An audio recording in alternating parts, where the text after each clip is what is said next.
So there's a product rule, but there's also a quotient rule. Why not? So instead of multiplying functions, how do you take the derivative of a division of functions? So let's introduce this one to you. Now this one's a little more complicated, the quotient rule, and but you know, division is always a little more complicated than multiplication. All right, so here's how it works. The derivative with respect to something, with respect to x in this case, of a function f divided by a function g is going to be this. It's going to be f prime g minus g prime f divided by g squared. All right, now this is, of course, you know by now this is not first power, it means derivative, first derivative, and 2 in this case means square the denominator. All right, so there's different devices for learning this. I think, let me see, one popular one I've never used is low d high minus high d low over low squared. Okay, I just think of it as the derivative of the numerator times the denominator minus the derivative of the denominator times the numerator divided by denominator squared. All right, something like that. So, proof of this is a little more complicated. I'm going to prove the product rule probably in the next video, and but this one is I don't think I've ever proved it myself, but it would just involve some tricks I'd have to come up with. Anyway, but here's how it goes. Let me give you an example. So let's take the derivative with respect to x of 2x plus 3 divided by 3x minus 2. Okay, there we go. And now, there's no graceful way for dividing this out. I just can't divide 3x minus 2 and 2x plus 3. And you can, but you'll get something with the algebra equivalent of remainders, and it just becomes a big mess. So we'll apply the quotient rule. And for the next maybe a couple of videos, I'll probably write these steps out until I think that maybe you've seen and worked, and more importantly, practiced enough that you're getting this down in your head. But so I'll write out these steps. I'm going to take the derivative of the numerator, 2x plus 3, times the denominator, 3x minus 2, minus derivative of the denominator, 3x minus 2, in a bracket, times the numerator, 2x plus 3. Okay, I hope that shows up on the edge of the board. I think it does. Alright, so derivative of the numerator times the denominator minus derivative of the denominator times the numerator divided by the square of the denominator. Alright, now whatever you do, don't multiply that out. Okay, you would get what, 9x squared minus 12x plus 4, I think. It's just kind of a general rule in calculus that unless you've got to add and subtract a bunch of terms together, generally speaking, don't multiply powers out. Keep it factored as long as you can. And it's actually easier down the road for other purposes. Alright, well, let's see what we get here. So this is going to be 2, derivative of 2x plus 3 is 2 plus 0, so 2 times 3x minus 2. Then minus, this derivative is 3, minus 3, times the other part, 2x plus 3, divided by 3x minus 2 squared. Alright, now we cannot simplify it by canceling these because although 3x minus 2 is in common both here and here, there's no 3x minus 2 over there. So I can't just cross those out. That would be very bad algebra. All right. So I'm left with multiplying this out and combining terms together. So we end up with 6x minus 4 minus parentheses. See, I'm going to keep the negative out here. No, never mind. Let me just go ahead and multiply a few there. All right, so I have minus 3 times 2x is minus 6x, and then minus 9 Now just, as always, be careful with negative signs. Even calculus students will make those mistakes. 3x minus 2 squared. And then the 6x is canceled. I end up with negative 13. Negative 13 divided by 3x minus 2 to the second power. So, there's the derivative. Okay, we did. And which is interesting because I mentioned that in starting off this chapter, there are so many applications for derivatives. It's about countless. But one is with graphing, and the fact that this derivative is always a negative number, except when you have a division by 0. That's a different matter. But the denominator basically is positive, and negative 13 is always negative. So it means that this function, this rational function we call it, its graph is always decreasing. Okay, so it's always decreasing. What's that look like? I don't know if I'll go into that now, but we can. We'll do a lot of graphs later on. So, but okay. I tell you what. Let me go ahead and sketch the graph of this. I know I'm getting ahead of myself, but I just feel slightly guilty about doing all these derivative calculations without showing you what are you going to use this for. So let me sketch the graph of this function, and I'm only able to do this based upon my many years of experience. And so if you had to graph y equals 2x plus 3 over 3x minus 2, there's going to be a vertical asymptote when the denominator is 0. You set 3x minus 2 equals 0, you get division by 0, and you would get 2/3. So at 2/3, we'll draw a vertical asymptote. And then the limit as x goes to infinity, remember that? We did those, didn't we? The limit as x goes to infinity is going to be 2/3, because these degrees are equal. And so, now that's very interesting that both my horizontal and vertical asymptotes are the same number. I think that's just a kind of a weird coincidence. I don't remember that happening before, but anyway. And the fact that it's always decreasing. If I plugged 0 in here, by the way, if I to find the y-intercept, if x was 0, I get negative 3/2, which would put it down here somewhere.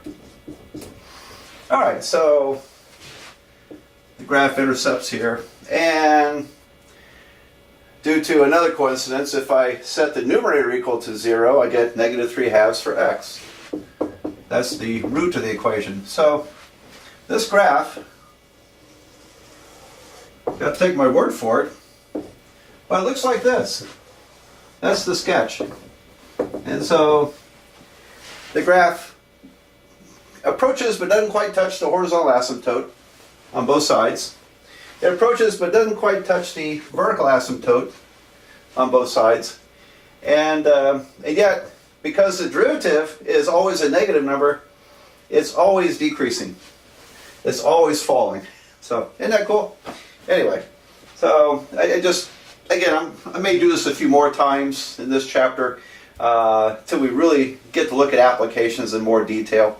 But sometimes I thought this was a cheap one to show you how this first derivative determines the shape, or at least some of the behavior of the graph. It does determine some of the behavior of the graph. So anyway, all right. Let's I'll erase this. We'll do a couple more of these product rules examples. Here we go. Another one with the square root, and you know what's going to happen. Very often the algebra gets pretty messy when it comes to square roots. But let's tackle this. All right, so derivative of x plus 1 divided by square root of x minus 1. Let's see what happens.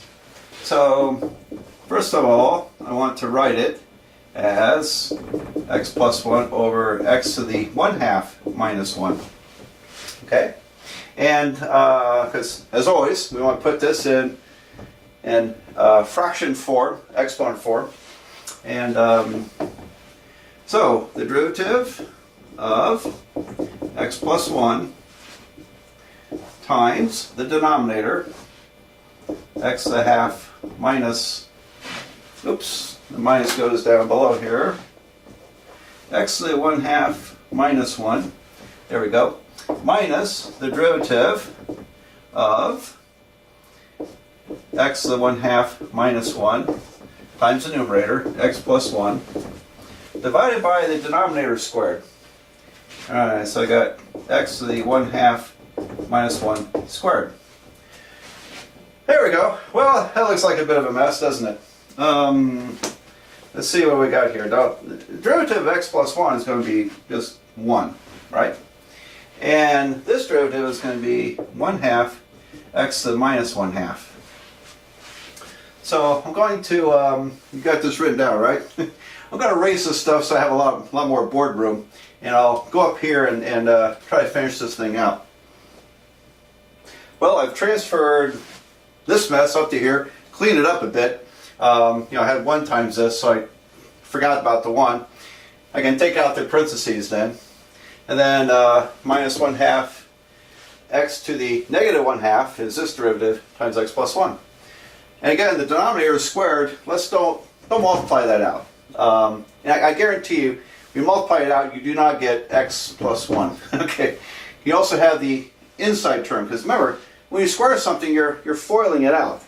And so it's not as simple as distributing exponents. Doesn't work. Doesn't work. Okay, so let's keep it that way. Now, how do we simplify that? Don't leave your answer like that, okay? You need to simplify it. You need to get in the practice of simplifying as best you can, because when we go to apply this, we have to work with this answer. It's not enough to just calculate the derivative and get some kind of format. You've got to actually apply it and be able to use it. So now up here, I want to get rid of the 1/2.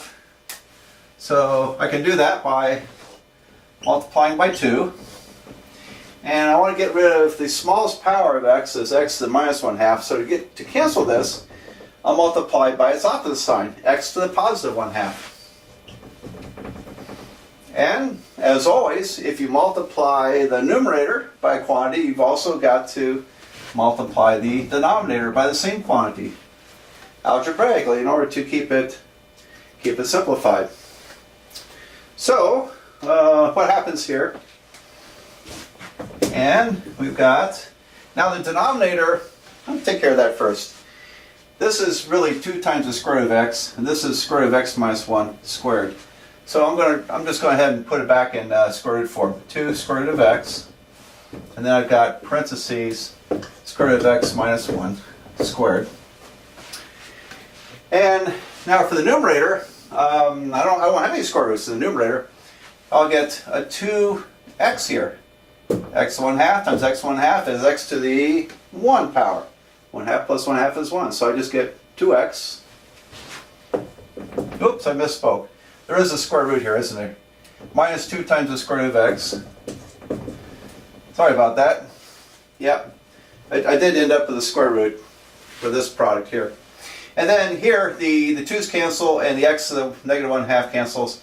So I get minus x plus 1. Minus x plus 1. There we go. And we're almost done, aren't we? Because I can still simplify the numerator. We're subtracting x here, and of course 1. So we end up with 2x minus x is x, minus 2 square roots of x, and then minus 1.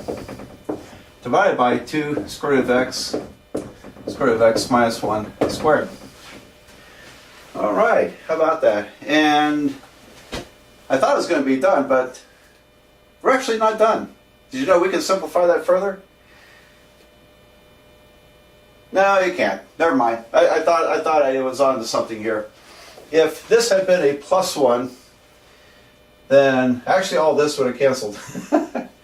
But it doesn't. This does not factor. I don't think it factors. No, that doesn't factor.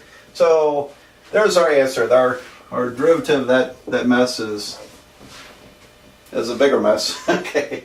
So anyway, but at least it's in a format now that if we want to analyze the original function, in some ways we can we can work with this derivative. Algebraically, it's in a good format now, about best we can come up with. All right, yeah, let me show you another one. Look at that, I mixed it up. Instead of using x, I use z, okay? So the derivative of this function is in terms of z with respect to z. Now, just a point of interest here, if this is all in z's and that was an x, I couldn't do it the way we've been doing it. Okay? These variables have to match in order to use what we've learned so far. Now we have ways around the other issue later on, but we're not there yet. And so for right now, we're really concerned with functions, derivatives of functions with respect to the variable of the function. All right, so in this case, it's z. Nothing really changes here. It's just I'm just using z instead of x. All right. Well, again, I'm going to write out the steps. So I have the derivative with respect to z of the numerator, 8z minus 3, bracket, times the denominator, z squared plus 2z minus 5, minus derivative of the denominator, which is z squared minus 2z minus 5 times the numerator, 8z minus 3. Okay. Now, I personally, I put little dashes through my z's because my z's and my 2's often look the same. Or they would if I didn't put that little slash mark through there. So we all print differently or write differently. And some people print a B like this, and the way they print it, it might look like a 6. So you got to come up with little devices to make sure you don't get that all mixed up. Well, anyway, oh, and then I forgot something, right? I have to divide by the square of the denominator. Z squared plus 2z, oops, make that a 2, not a z, 2z minus 5 squared. All right, so, almost blew it. Derivative of the numerator times the denominator minus derivative of the denominator times the numerator divided by the denominator squared. All right, so just trying to get that into your head, and wouldn't hurt. The way you can memorize pretty quickly. As you work a problem, say that to yourself. Derivative of the numerator times the denominator minus derivative of the denominator times the numerator divided by the denominator squared. Write those steps out, and within a couple of problems you'll have it down. No big deal. All right, well, let's see. What do we got? That's an 8. 8 minus 0. So I have 8. I'm going to move my equal signs down. Times the function z squared plus 2z minus 5. Then minus this derivative is going to be 2z minus 2 plus 0. So 2z minus 2, 2z minus 2 times 8z minus 3 divided by the denominator squared. Okay. I just get tired of writing that same denominator, so I'm just going to show a little shortcut here. When I get done with the problem, I am going to fill this out with z squared plus 2z minus 5. Alright, so we multiply this through. I have 8z squared plus 16z minus 40 minus, now a little bit of advice here.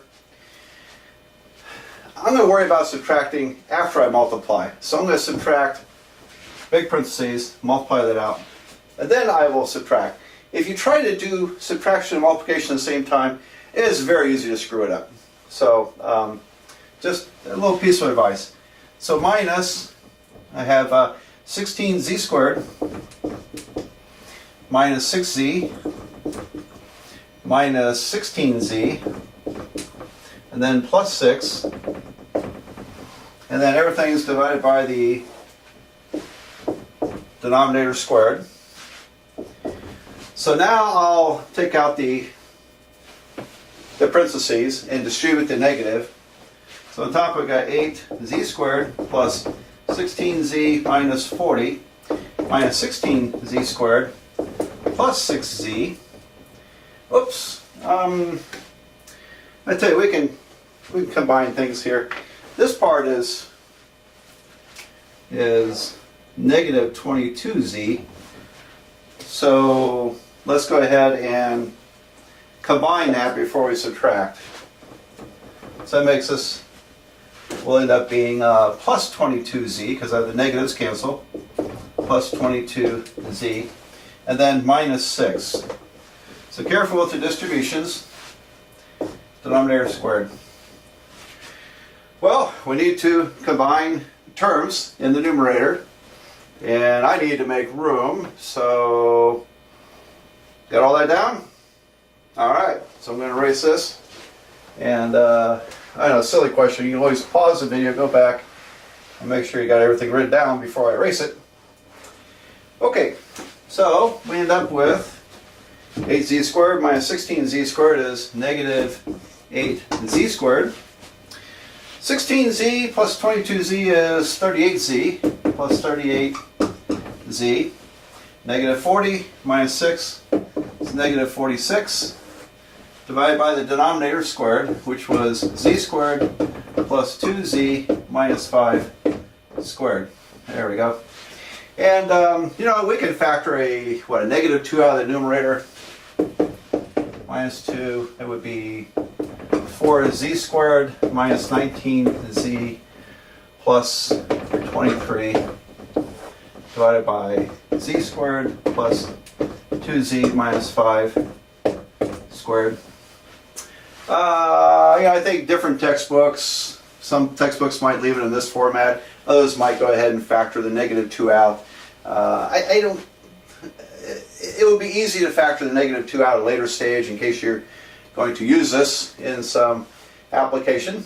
I would be thoroughly amazed if this factored, but I'm sure that this does not in any way cancel with the denominator. So there's our answer. One of those is our answer. Actually, I kind of like that one. Factoring the negative 2 out, I think it's a nice touch. And okay, well, there's a couple of examples of quotient rules, and we're going to see more as we plow through this chapter. And the next thing I want to do is give you a indication, a kind of a fairly short proof of the product rule. And then we've got another big theorem. The last of the big derivative rule theorems is called the chain rule. And so anyway, let's go on to the proof of the product rule. Since you've learned the quotient rule, I want to slip this this little part in here.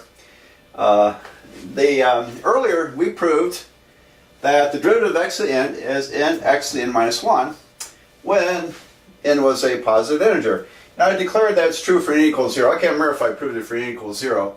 But if n equals 0, we have x to 0 is 1. Derivative of 1 would be very easy to show that that equals to 0. Alright, so my quest throughout this chapter is to gradually prove this theorem.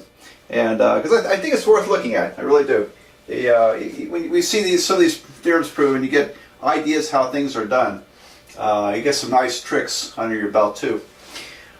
Okay, so what if x is a negative integer? All right, so what if x is a negative integer, not x, oops, n. What if n was equal to minus 1 or minus 2, minus 3, minus 4, and so on? In other words, a negative integer. Then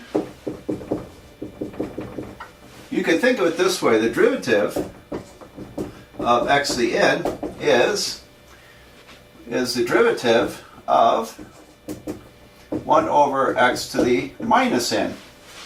Now, in the proof, the only thing I have proven so far is I can do this when I have positive integers. Well, when you put a negative in front of these numbers, you get a positive integer. So I can use this proof to work on this, and I also have a quotient rule. So this is the derivative of the numerator, derivative of 1 times the denominator minus the derivative of the denominator times the numerator divided by the denominator squared. Alrighty, well, this is derivative 1 is 0. That makes that whole term 0. And of course that's just 1 times. But because this negative n is a positive integer, I can apply this. I can apply this rule. So I end up with that negative sign goes right here. And then if negative n is positive, then I've got negative n times x to the negative n minus 1. And that's on top. And down below, we've got x to negative n squared. When you take out the parentheses, you multiply exponents. So multiply here, I got x to the minus 2n. All right, well, look at this. The n's cancel. And if I simplify that expression, then I've got, I just subtract exponents, top exponent minus bottom exponent, so I have positive n, x to the negative n minus 1 minus negative 2n. And look at what we got here. That's going to be plus 2n, 2n minus n is n.